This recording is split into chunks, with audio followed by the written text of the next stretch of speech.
Hi வணக்கம், welcome to happy taste buds. இன்றைக்கி நாம் பருப்பு கீரை குழம்பு அது எப்படி பண்ணுறதுன்னு பார்க்கலாம். நான் 1 டீஸ்பூன் போல் ஆயில் சேர்த்துருக்கேன். ஆயில் ஹீட் ஆகிடுச்சு. பெரிய வெங்காயம் நல்லா ஃபைனாக சாப் பண்ணியிருக்கேன், இதை ஆட் பண்ணிக்கலாம்.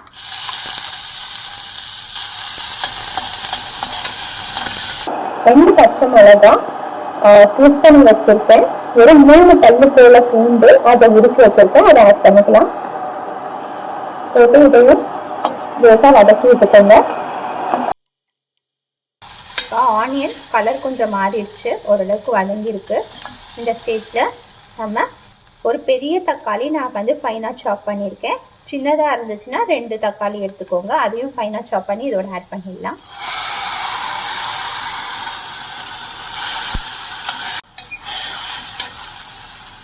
நான் இப்போ இந்த வெங்காயமும் தக்காளியும் வதங்கிறதுக்கு தேவையான உப்பு மட்டும் இப்போ சேர்த்துக்கிறேன்.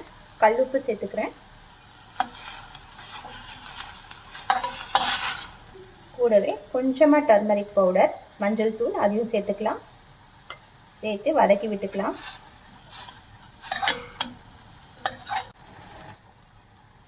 இது இப்போ ஓரளவுக்கு லேசாக வதங்கிடுச்சு. ஸோ நான் இன்னைக்கு இது கூட பாசிப்பருப்பு எடுத்திருக்கேன்.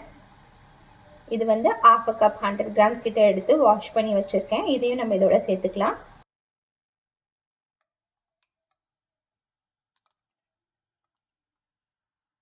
பாசிப்பருப்பை சேர்த்துட்டு இதை சும்மா ஒரு நிமிஷம் போல் மிக்ஸ் பண்ணி விடுங்க இதோட.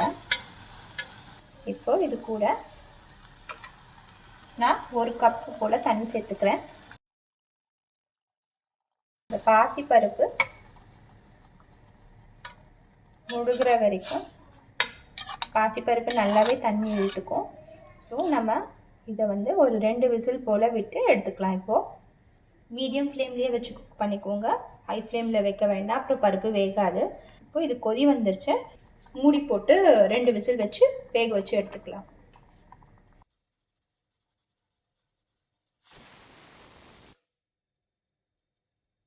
நான் இன்றைக்கி பருப்பை ஊற வைக்கலை, அதனால் நான் ஒரு 3 விசில் போல் விட்டுக்கிட்டேன். இப்போ பார்த்திங்கன்னா பருப்பு நல்லா குழஞ்சி வெந்திருக்கு.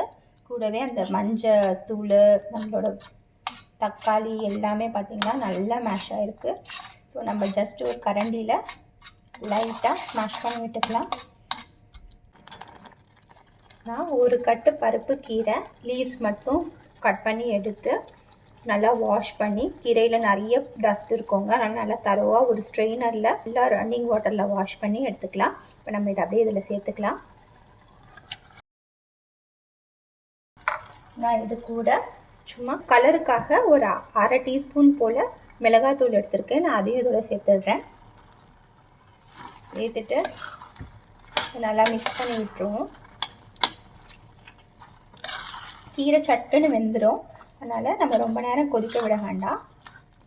கீரையிலேருந்துமே தண்ணி விடும், அதனால் நான் ரொம்ப லேசாக தண்ணி மட்டும் தெளிச்சுக்கிறேன். இப்போது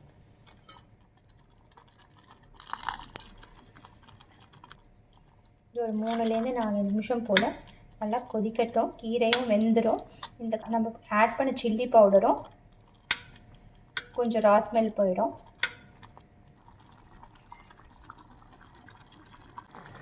இப்போ கீரை பார்த்திங்கன்னா நல்லா கொதிச்சு நல்லாவே வெந்துருச்சு. இப்போது நான் இது கூட ஒரு சின்ன நெல்லிக்காய் சைஸ் புளி கரைச்சி வச்சுருக்கேன். நம்ம வந்து ஆல்ரெடி தக்காளி வேறு சேர்த்துருக்கோம். ஸோ அதனால் இல்லை, நான் ஒரு கரண்டி மட்டும் புளி தண்ணி சேர்த்துக்கிறேன். சேர்த்துட்டு ஒரு 2 நிமிஷம் போல் கொதிக்கட்டும். இது பார்த்திங்கன்னா இது நல்லா கொதிக்குது. புளி தண்ணி ஊற்றிட்டு இப்போ 1 நிமிஷம் போல் ஆயிடுச்சு. இந்த ஸ்டேஜில் நீங்கள் உப்பு செக் பண்ணிக்கோங்க. இப்போ இதுக்கு நம்ம ஒரு தாளிப்பு கொடுத்துடலாம். இப்போ நான் ஒரு தடுக்கா பேன் வச்சுருக்கேன், இதில் நம்ம கொஞ்சமாக ஆயில் சேர்த்துக்கலாம். இது எண்ணெய் சூடாகிடுச்சு. நம்ம கொஞ்சமாக கடுகு, சீரகம், கருவேப்பிலை, கூடவே ஒரே ஒரு காஞ்ச மிளகாய் எடுத்திருக்கேன். உடைக்காமல் போடுறேன் மிளகாவை, ஏன்னா நம்ம ஆல்ரெடி 2 பச்சை மிளகாவும் கொஞ்சமாக மிளகாத்தூளும் சேர்த்துருக்கோம். அதுக்கேற்றாற் போல் நீங்கள் பார்த்துக்கோங்க. கடுகு நல்லா பொரிஞ்சதும் நம்ம அதில் சேர்த்துடலாம். கடுகு நல்லா பொரிஞ்சிடுச்சு. ஸோ நம்ம பூண்டு வாசனை பிடிக்கும்னா நம்ம சும்மா 2 பல்லு பூண்டை நல்லா தட்டியும் நீங்கள் சேர்த்துக்கலாம். இது பூண்டு தட்டி சேர்த்தாவும் ரொம்ப நல்லாயிருக்கும் வாசனை. இதை நம்ம கீரையோடு சேர்த்துடலாம்.